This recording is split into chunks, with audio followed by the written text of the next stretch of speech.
Hey guys, it's Adam. I want to take a moment and personally thank you for listening to our shows, for downloading our shows, and for sharing them with your friends. With your guys' support, we just moved the Twisted 10 into the threshold of the top 100 comedy shows in iTunes. It made it to number 99, granted, just barely crept in there. However, that's still monumental for us. Out of the tens of thousands of podcasts that are out there, that's one of the most difficult categories to breach into. Thank you very, very much for helping us to get there.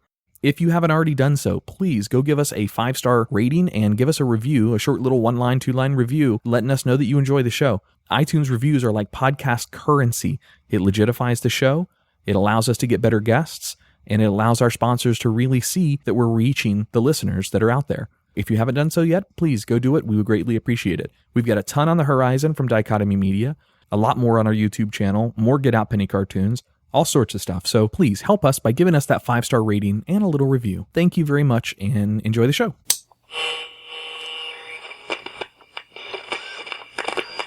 TMRS 10, 9, 8, 7, 6, 5. All 3 engines up and burning. 2, 1, 0, and liftoff. 1, 2, 3, 4. You're listening to the Twisted 10, bringing you original and unique, host-created top 10 lists, recorded live in world-famous Cocoa Beach, Florida, with hosts Tach Van Sickle and Adam Poston.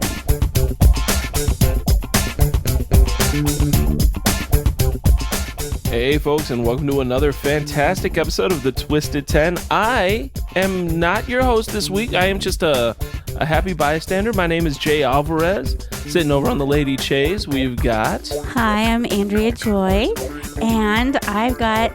No, I am not your host tonight. Ooh, you're not hosting, and sitting on the other side of the room, it must be... Oh, yeah, Tach is out this week, so he's not with us this week. So he's certainly not the host. Right. My name is Adam, and I am an alcoholic. Oh, no, sorry, wrong meeting. You're an alcohol? Break him up. Guess what, guys? I'm the host this week. What? Yes. No wonder. We're keeping it in-house for a little while. It's been so long. I was surprised. I was wondering why the Skype wasn't up. I thought it was that. No extra cars in the parking lot? No, nobody else is here. No guests this week. You know, we've been on such a great run of having guests that have been hosting these shows. Anything from our listeners, like Xavier, all the way up to Dan Cummins, Kevin Allison, Ash Blagette, all these great stars and celebrities. Next week, we've got a really cool celebrity setup as well that's tentatively coming on board, plus a couple of other local podcasters that want to do it. Look, we've got a ton of great guests that are going to be coming on, but we also got to get back to our roots a little bit, stay homegrown. So this week is me. If you're a new listener to the Twisted 10, this is a podcast where the host will bring up a topic of their own choosing and present a unique top 10 list. This is compiled from several resources. Sometimes they're cited, sometimes there aren't, sometimes it's all life experience. But it's not your typical top 10 list. Once you bring up a topic, we'll break it down, talk about it, dissect it, send it to the wolves, bring it back, regurgitate it, and we'll talk about it a little more.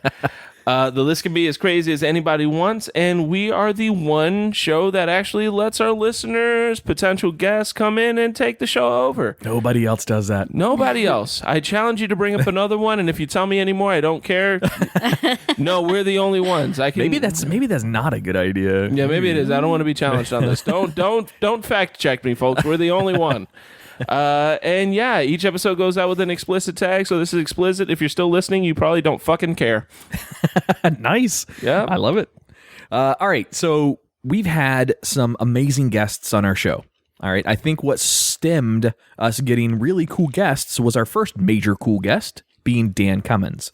Dan Cummins has the podcast called Timesuck, and he takes a particular topic on each one of his shows and just completely researches the absolute hell out of it. In fact, during the break, you were telling us of you and your father listening to the latest Pablo Escobar story. Yeah, he did a Pablo Escobar episode, and what my dad loved about it was I want to say it was closer to it was a pretty long episode, and the first half of it didn't even talk about Pablo Escobar. He was just going over like Colombia's, like the actual history of Colombia.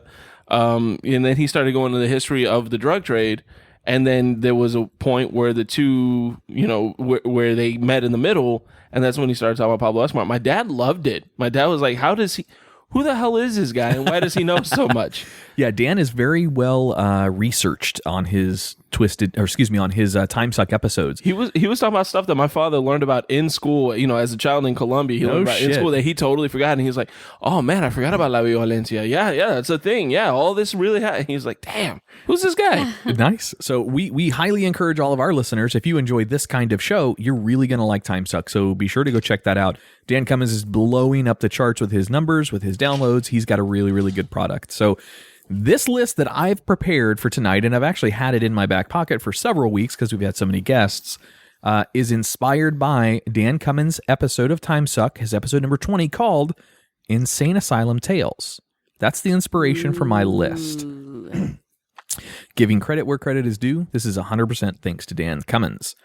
So what I've prepared for you guys tonight is the top 10, and these are all true, by the way, the top 10 insane asylum stories. All right, so very similar to Dan's, but his breaks down specific insane asylums and the facts and, the things that happen in some of those. These are firsthand accounts of things that have happened in insane asylums. So some of them that are still in operations, perhaps, some of them that are shut down and abandoned, and old stories from some as far back as the late 1800s. So these stories go back. There is a twist to this episode as well. All 10 of these stories are true. So I'll go ahead and preview that now. None of them are fake. However, there is something within one of these 10 stories that is made up, that is fake. That's hard. This is a difficult one. I challenge you to listen to these 10 and find the tidbit of information that is completely fake and made up by yours truly. You're just going to make us listen to every word you say, huh? I feel like this is you crying for attention. So hard that you built an Easter egg into an Easter egg. This is definitely an Easter egg. It's going to be a hard one to find. It will be an obvious one, though. So I feel if you listen and you're listening to the stories, you'll be able to say, okay, that's a little bit far-fetched. Damn it, Andrew. So what did you say the name of this was? Top 10. I'm just kidding. We're actually going to have to pay attention to him now. God damn it. Top 10 insane asylum stories, inspired by Dan Cummins Timesuck. By the way, for this episode, I'm going to give us a little ambiance. I need to set the mood. What are you going to fuck a crazy person? What kind of mood are you trying to set? Why are you taking your clothes off? My clothes are on. This is a haunted house. This isn't an insane asylum. But we're adding a little background ambiance for this particular But insane show. asylums sound nothing like this. Insane asylum sounds like some old guy asking for pudding over and over and over again. Are you my mom? Are you my mom? Are you my mom? That's what insane asylum. People come to play. Oh, all right. Come play with us. Number 10. Numero 10.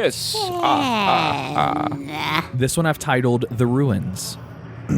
By the way, there's no particular order to these.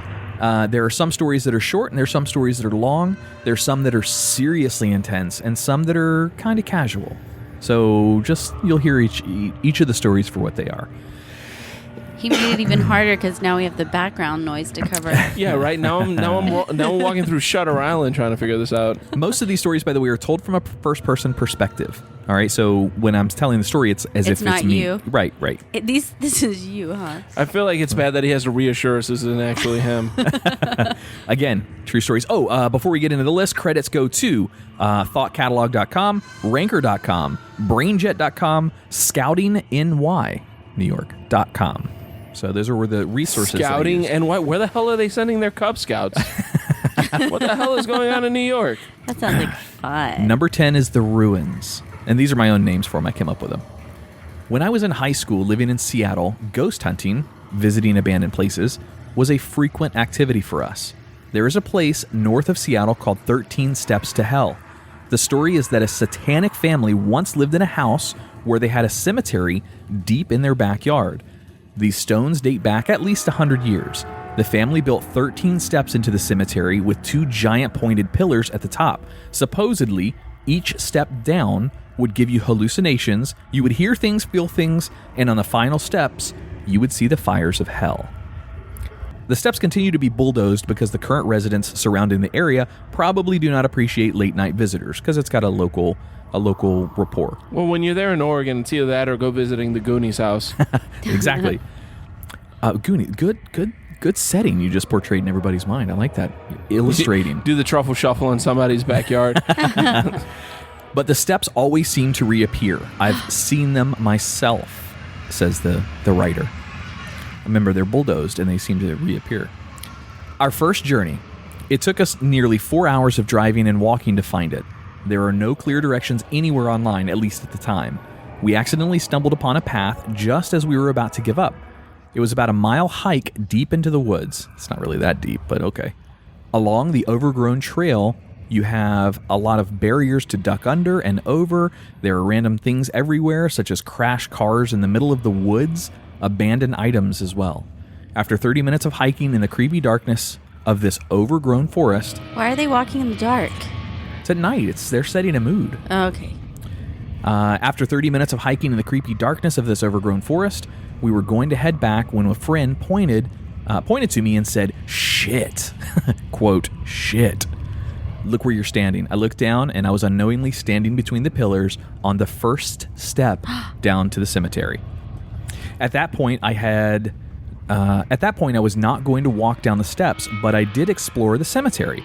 My friends explored further down and started yelling and screaming. They told us stop screaming. They told us stop scaring them, even though we were just 200 feet away from them. We left promptly after that, ran up and insisted we all leave. We talked about it. We never talked about it again. This guy goes on to say, "I went back 5 times after with friends who had heard, and I was the only one who knew how to get there, so I gladly took them. Nothing creepy happened on any of those trips. A year later, some friends asked me to take them. We went at midnight one evening, late at night, looked around the cemetery, nothing out of the ordinary. I went down to the cemetery and rubbed one of the gravestones so I could read it. Some satanic symbol is what he saw. We were standing there in the circle debating how much longer we would stay, when all of a sudden a 3-foot log comes flying at us and lands in the middle of the circle that they were standing around. We all look around and notice that no one from our group is missing, so it wasn't any of our friends. 30 seconds later, all of this shit starts flying at us from all directions. I look at them and just say run. We started running back to the overgrown trail with logs, branches, rocks, etc. being thrown at us." Oh God, you hear that? He's getting shocked. Those are the rocks. At what point is any of this going to an insane asylum? This one is built around the insane asylum. Oh, okay. I've never ran so fast in my life. At one point, my friend looks back and sees 2 giant yellow eyes after us, and we all heard growling noises running after us. Ducking under fallen trees, running through sticker bushes, falling several times. They run back to their car. None of us said a word to each other for at least an hour, and I've never been back since. So that's the first one. And that sounds like some shitty audio. Hang on. Dang. Yeah, that audio was bad. All right, so we'll jump ahead in the audio track a little bit. All right, so that was story number 10. See, I love how they say there was a cemetery in this guy's backyard as opposed to, oh, this is where my dad buried the people he hit with his car. But yeah, again, remember, these are all true stories. None of the stories are made up, but maybe a section of one of these stories or is. they're true accounts or accounts that are passed on as factual. It might not be true. It might be some guy saying, yeah, I don't want to walk people down the woods anymore. Keep in mind that eyewitness testimony in the court of law is the lowest form of proof. So just bear that in mind. Eyewitness testimony does not hold water, really, in the court of law. All right, number 9. Número 9. This one I've titled Lights Out. My mom worked in a mental hospital during the big 2001 blackout in California. This is recent. When the power went out in the mental hospital, the backup generators did not kick in. The result, fucking scary as hell, was every single patient door opening, letting every single patient free at the same time. Again, I feel like this is an unrealistic view of mental hospitals. Most of them are just people looking for their parents. It's just old people looking for pudding. Are you my mom? You're right. You're right. My mom said she locked herself in her office, and the only light was a red emergency light, which made everything sinister. She said all she could hear was the patients screaming until security had finally gotten things under control. That one's a lot shorter of a story. However, again, more recent in California. They didn't name the insane asylum on that particular one, though. Could you imagine being in an insane asylum, working as a worker, and all the locks open up all at the same time? In the dark? In the dark, yeah, with just emergency flashing lights going on. That's all that was there. And all you could hear through your door was screams and Well, yeah, you They're have crazy scared, people. too. You They're have mentally probably scared. unbalanced people that are probably scared of the dark, so they're probably Sure. flipping out because Yeah. it's dark. Which Absolutely. you could get hurt really easy by them flipping out too. Mm-hmm. I would hide Number 8. or leave. Number 8. Numero ocho. I titled this one Mystery Movements. The mystery movements. Mysterious cow tippings going on. With peanut butter on top. There is this abandoned mental hospital in my town called, he spells it Prudhoe. It's Prudhoe, Prudhoe hospital. Hey, So she can't be a hoe and a prude at the same time. It looks like Purdue, but it's not. It's Prudhoe Hospital, which is sort of the scary place kids go to show bravado. It's abandoned, so kids go on dares and stuff like that. It's surrounded by woods, so obviously you hear lots about it. You hear lots of stories from people after it was abandoned, but the spookiest things come from when it was still in service. My ma'am, that's how he refers to his mom, I guess. My ma'am worked at as an auxiliary nurse there for years, and she said at night the crippled kids who couldn't move due to severe diseases and birth defects would somehow get out of their cribs and into the middle of the floor on the wards. Whatever was doing this would also go around and remove blankets from all of the patients and again pile them in the center of the wards of the room. Eventually, security was hired, believing it was someone getting into the hospital at night and doing all these things to scare people or just to be trouble. However, even with security, they never found out who was doing these things at night. They continued to happen and had no visibility proof of what was actually happening, what was causing it. So crippled kids, all of them suddenly piling up in the middle of a room.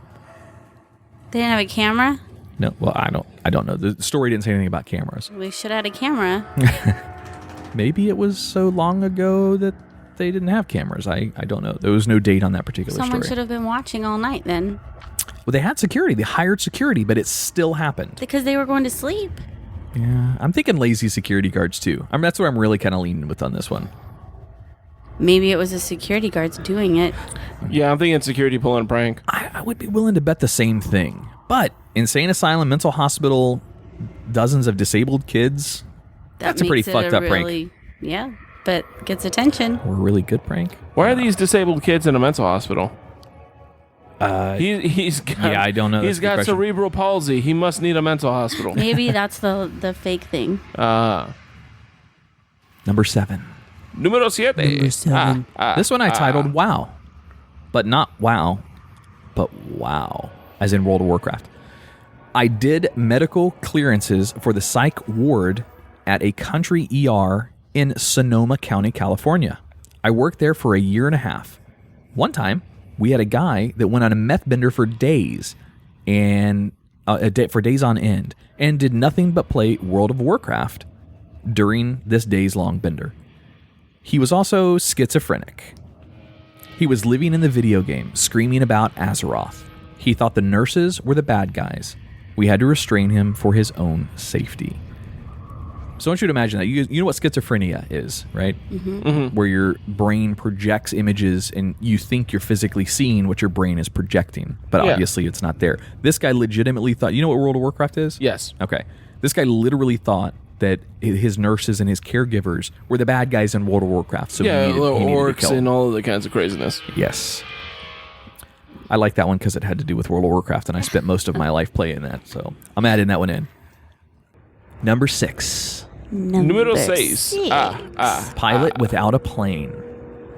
I work in an ER, and due to my country and state's poor mental health system, we see acute psychotic episodes daily. Over time, you get desensitized to it, but there's still one that turns my stomach. A guy was found in a burning, abandoned building. He wasn't hurt, but was acting so strange the paramedics brought him in. He was homeless, had no ID, did not know his name, had 0 drugs in his system. Looking into his eyes, you could tell he wasn't seeing the same thing I was. So I'm trying to get his name or anything out of him, and he keeps telling me he was a pilot for the Air Force and flew experimental planes. Because he could withstand the G-forces and his blood was naturally thin. Blood tests resulted, it was actually naturally thin, so it supported him. I was at the desk telling a coworker about the stuff this guy was saying when a resident overheard me. He was a former Air Force as well, and looked like he had seen a ghost. As soon as I mentioned the name on the as soon as I mentioned the name of the base, the doctor freaked out. He said that the city and base has no roads in or out, and a lot of top secret testing does go on down there. He said that you don't know about it unless you've been there. He told me not to talk about it or ever make a big deal. The man stayed into the mental hospital until he died. Interesting. Area 51, man. You don't know what's going on, man. So when he got crazy, they just tossed him out in the road? No, he stayed there until he died. No, Died in I Old meant from where he was. Oh, the pilot? Yeah. Yeah, maybe that experiment went wrong. Maybe And he just ended up wandering the streets and... He was in the middle of an abandoned, burning building. That's where people, the paramedics found him, inside a burning maybe building. he was burning the building. That's a CIA hit gone wrong, and I think the fact that we're talking about it right now just put us on a watch list. Crap. I mean, he was looking for unicorns. Yay. Well, that means we may or may not be back after this quick break. Is this where we say Blackbriar into the microphone? Black what? Blackbriar. I don't know what that means. It's a Bourne Ultimatum reference. Okay. I like the Bourne series. I don't remember the particular reference, though. That might be Supremacy. It's actually Bourne Supremacy now that I think about it. Okay. Yeah. If you said Red Rum, then I would know exactly what you're talking about. Red Rum. Yes. Do you know what that means? Yes. Okay. All right. Well, we're going to take a quick break in studio, and we'll come back with the next 5. Be right back. Yeah. Check it.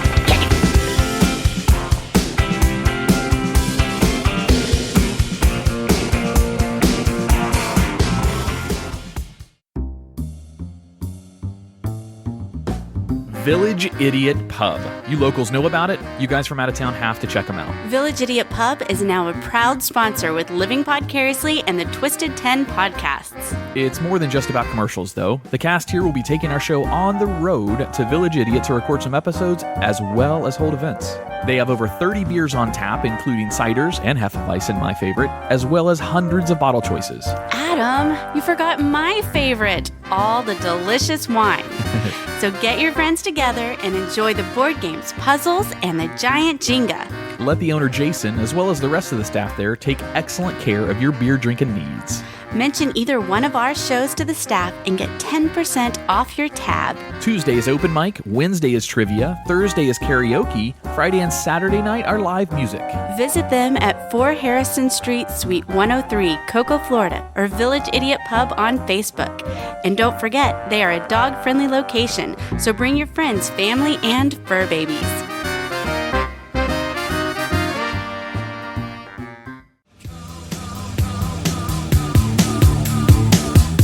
Hey, it's Adam. If you enjoy the hosts or the content of the Twisted 10, be sure to check out our other show. It's called Living Podcariously.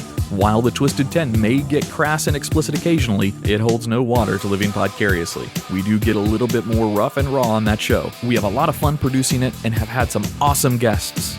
And as always, thanks for listening. Okay, we have 45 seconds before the anesthesia wears off, so we have to make this quick. That's not very good anesthesia. Focus now. Remember why we're here. Honestly, no. Sandwiches? Soon. Look, we're here to tell the Twisted 10 listeners about our show, the Conversation Hat Podcast, in which a hat tells us to talk about geek culture, the arts and the abstract, features guests from the creative industries along with original sketches and music. Oh yeah. I guess we'd mentioned that the Conversation Hat is available on iTunes, SoundCloud, and on StabbedPanda.com, right? I really wish we'd scripted this before breaking in. Liam, they're starting to wake up. Oh, darn, there's no time. Come on, through the window. We forgot the sandwiches.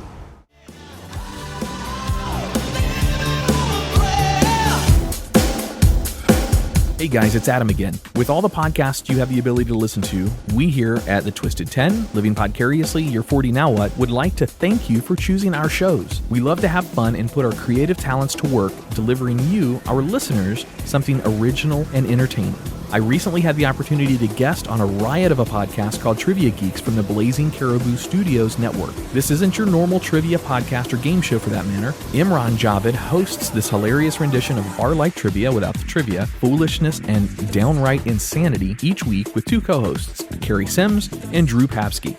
Together, they bring on a myriad of podcasters like myself and entertain us for the hour. The show has an explicit tag, and no one on that show is afraid to use it. Please go check out my new hilarious friends over at Trivia Geeks at blazingcariboustudios.com or anywhere you find your podcast. Just search Trivia Geeks. Thanks for listening.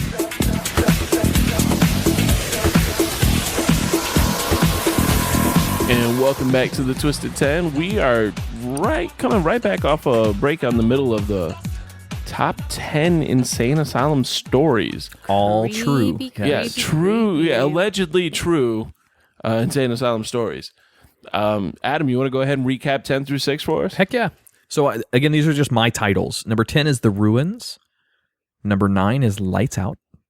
Number 8 is Mystery Movements. Number 7 is WoW, as in World of Warcraft. Number 6 is Pilot Without a Plane. So did you already tell us the twist? I'm not going to tell you. I'll remind you. One piece of one of these stories is completely made up. But was it in the first half or the second half? I'm not going to tell you can that. just tell us That's that. cheating. That's cheating. It's I'll too tell you. hard. I'll give you a really strong hint. It could be in one of the two halves. Are you guys ready? Mm-hmm. Oh, yeah.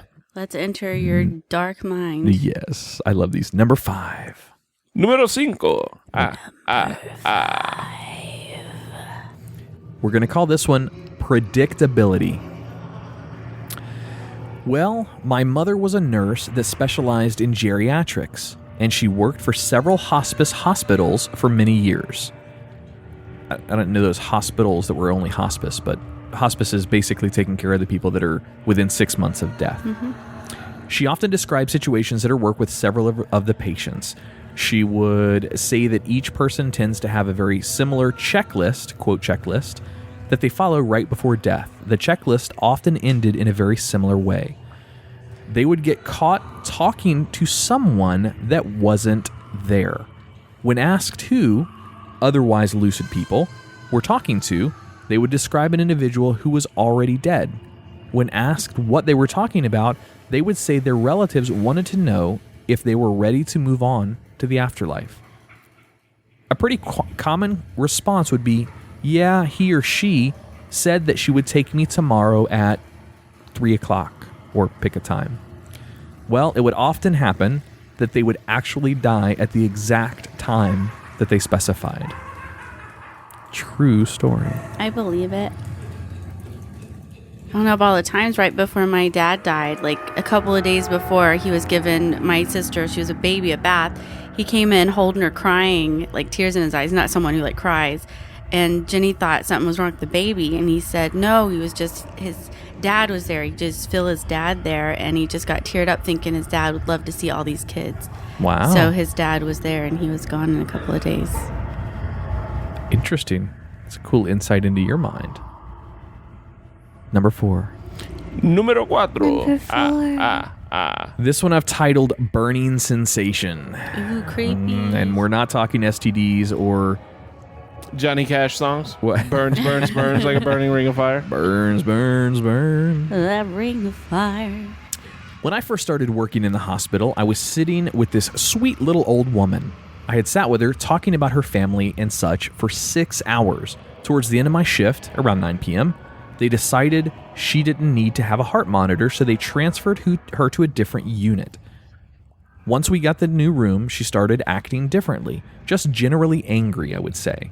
Then all of a sudden, she tried to jump out of the bed, a big no-no at hospitals, so I immediately got up to stop her. She started screaming bloody murder about how her house was on fire and her family was inside and that she needed to get them out. I tried to calm her down, but to no avail. She started yelling at me about how I'm going to rot in the flames of hell because God told her so, and how I was responsible for her family's death. Staring deep into my eyes, she told me all about how I will burn in eternal flames and that I'm filled with the evil. I thought, okay, at least she isn't worried about her family or trying to get out of bed anymore. But then she started screaming at the top of her lungs in what I can only describe as Latin or maybe even gibberish. Latin or maybe gibberish, because gibberish sounds like Latin. She then ripped out her dentures, threw them at me, pulled at the skin on her face back so it's a long, stretched out, creepy smile. You know how old people have really loose skin? Like that. She let out a blood-curdling scream, and with her eyes rolled into the back of her head like some sort of possession scene in a movie. Just as she let up, my relief came into the room. I wished her luck and booked it out of there. As the months passed, the woman calmed down but never regained her spirit. The patient's family stopped coming to visit her. Turns out, the family had died in another state in a house fire. Ooh. Yeah, I got nothing on that one. I think the fake one's in that one. You think the fake one's in that I one? don't think she pulled her skin. That's weird. Not pulled it, but like stretched it.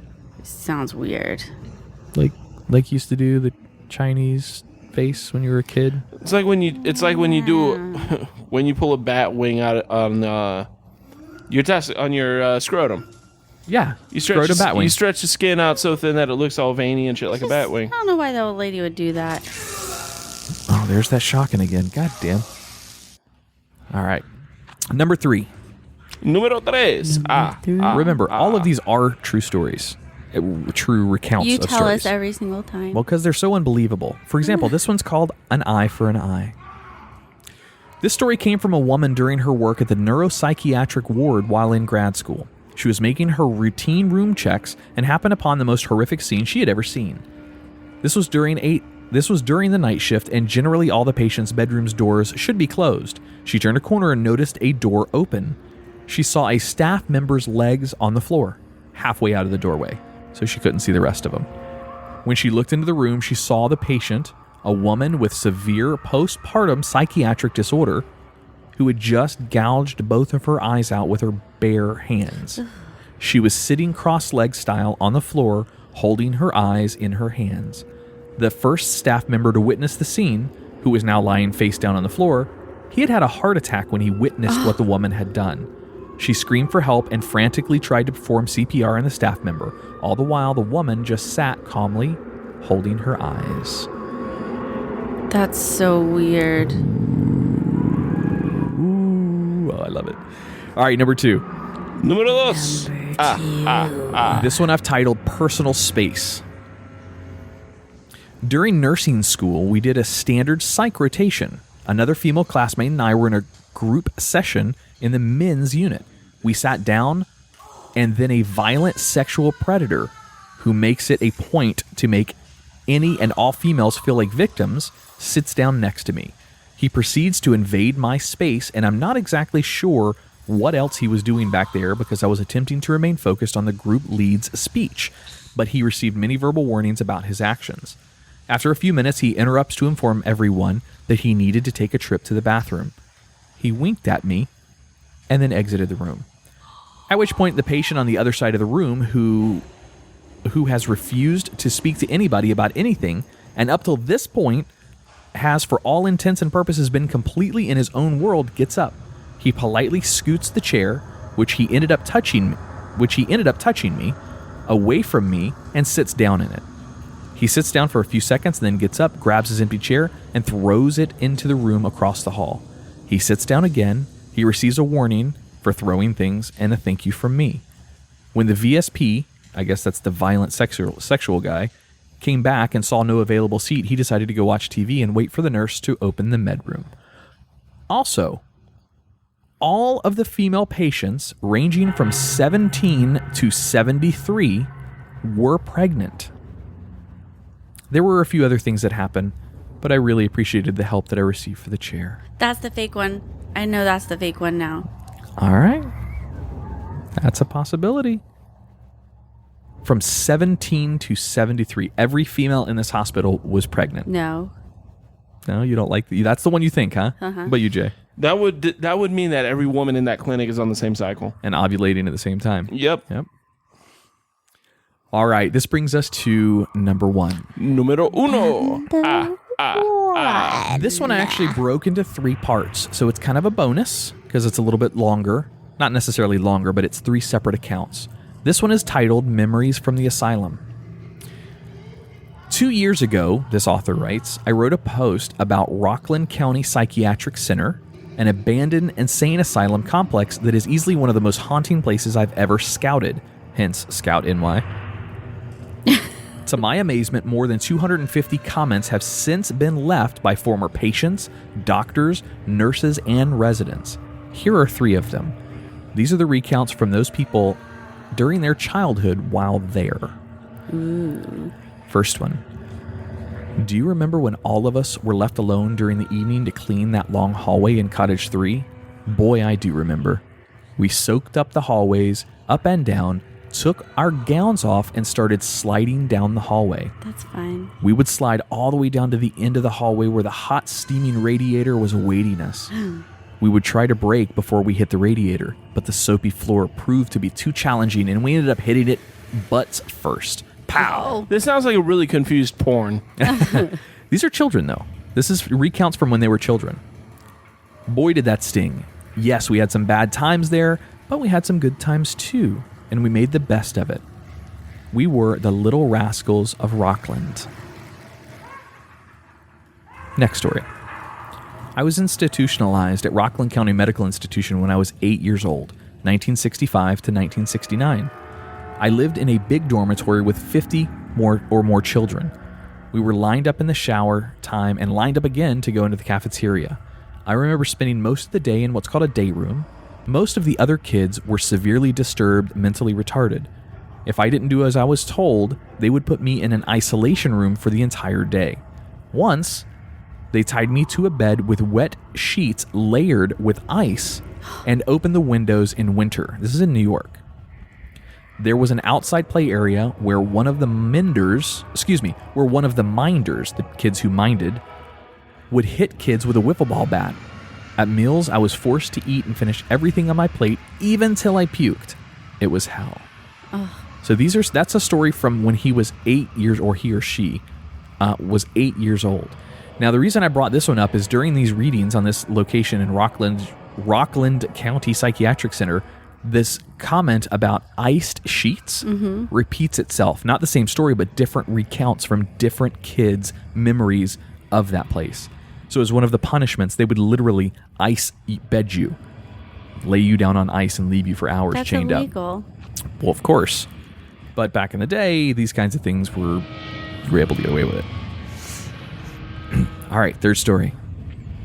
There were over 20,000 patients during that time. The treatment of the geriatrics was so difficult, and to my mind, there was plenty of abuse. I was only 18 at the time and had never seen another mentally ill patient. It was there that I learned deep compassion for the human condition and spirit. I still work in the mental health field today and will never ever forget what Rockland taught me about my humanity. So kind of ending on a good note here. A patient turned into a clinical worker later in their life to So help those people. ice beds got to him. So it worked. It must have worked for him or her, whoever this happens to be. Unless they do the same thing now. So, okay, I'm going to end the creepy music at this point. All right, so I'm going to recap 10 through 1, and you tell me if you know which part of which story was fake. Again, all true stories, but one part wasn't. Are these true stories? True stories. Okay. Number 10 is The Ruins. Number 9 is Lights Out. Number 8 is Mystery Movements. Number 7 is Wow. Number 6 is Pilot Without a Plane. Number 5 is Predictability. Number 4 is Burning Sensation. Number 3 is An Eye for an Eye. Number 2 is Personal Space. And number 1 is Memories from the Asylum, the stories that the kids recounted. All right. See if you can find the fake. I'm going to hold tight. I'm going to hold firm and say everyone was pregnant. That's the one I picked. I picked it first, though. Yeah, I agree with you. So we'll go through them. Well, I'm not going to go through them all. You know, all of them are true except for one. The one, I'll tell you this. I'll give you another shot because the pregnancy is 100% true. But they're old. All the women patients from 17 to 73 were pregnant at the same time that this psycho was in so there. Old. I left some of the other details out just because it got very, very detailed. What but happened? I was not going Will you to. tell me He later? fucked them all. Yeah, he raped kids all the way up to, elderly, to geriatrics. And it was the same guy that sat down next to the girl in the chair in the speech or whatever was going on. So that one's not it. I will tell you, Andrea, you picked the right story earlier. With the old woman? Yeah, the burning sensation. So you did pick the right story, but the part of the story that was fake, you didn't get. To recap you, she would talk in tongues and say her family was dying and burning in a house, and she needed to go get to them and those types of things. I think you said It's about her stretching her face. Yeah, stretching her face. I'm going to say the fact that her family died is probably full of crap. That's it. The family never died in another state. There was no story of them ever not coming back to see her in the institution. So yes, that was the fake part out of all 10 of these stories. Well, I got the story right. You got the story right. You're spot on about that. But yeah, guys, that's my 10. Very cool list. Great. What do you think? Show. Great list. You like it? Yep. I'll have nightmares tonight. I love Insane. So some people are fascinated by, I don't know, horses. Some people are fascinated by the ocean. I am absolutely fascinated by two things: insane asylums, like true stories from insane asylums, and natural disasters. I love watching not the morbidity, but the force of nature during tsunamis and massive earthquakes and things like that. I love seeing the Earth's movements. So for your birthday, I'm going to commit you into a mental asylum. Where we only watch You're going tsunamis. to love it. All right. It's an insane asylum that only lets you listen to Soul Asylum. After about a half an hour, whether you actually do or not, you will have a mental illness. Yeah, you will be crazy after that. All right, guys, so that was my list. We've got some more guests lined up in the near future. And then, of course, we're going to start rotating the four of us back in the rotation of the Twisted 10. So if you're... I like being on vacation, Pa. Shit, we've had 9 weeks at this point? 8 or 9 weeks? It's been a nice life. Yeah, it's been kind of cool. My next one will be in Italian. It's a mighty spice of meatball. The 10 words I learned while in Italy. Top 10 words I learned in Italy. Ciao. Morte de fame. The pizza. No. Mozzarella. Ciao. Wait, those are all American words, too.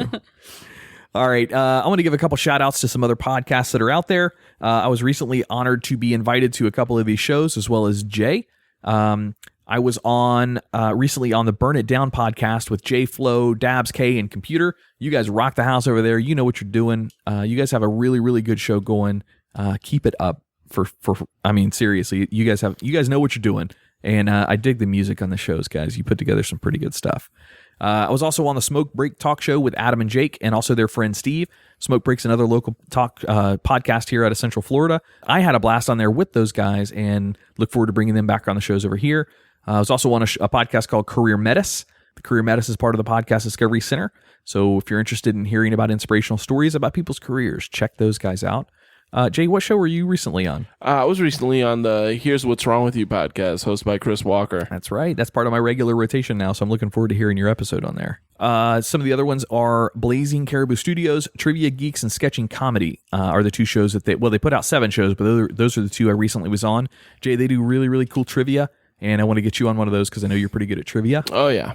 Tach is also working with them on coming on, I think, Sketching Comedy. I don't remember which one he was going to be on here soon, but he's hopping on there as well. But 2 different things to point you guys to. Look for the Podcast Mafia. Podcast Mafia is a group out of Central Florida that has, and also a little bit larger, but that's where it was based, that has, 20 podcasts, 25 podcasts or so that are in there. So if you're looking for some good audio entertainment and you enjoy this style or basic comedy or what have you, check out Podcast Mafia on Facebook. It's a pretty cool group.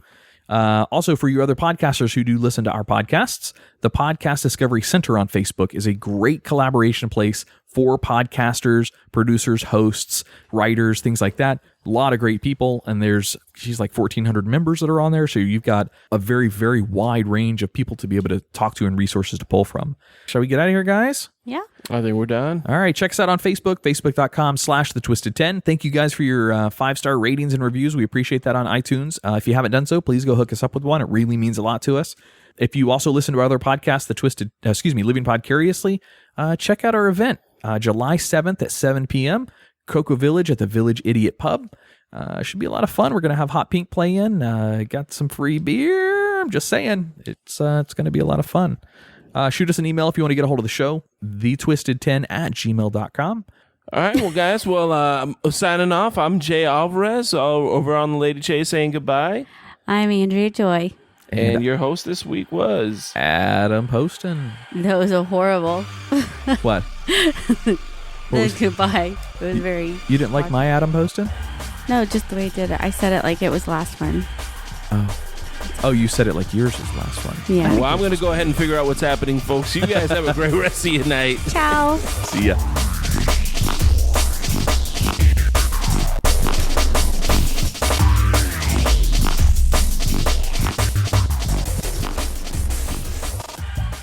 Wait. Don't hit stop on the episode just yet. Hey, this is Tach from the podcast you just listened to.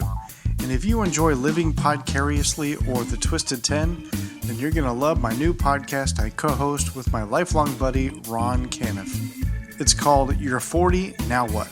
It's about the trials and tribulations of turning 40 and just getting through life. So check it out on iTunes, Google Play Music, and anywhere you listen to podcasts. Thanks. Now go give someone a mouth hug.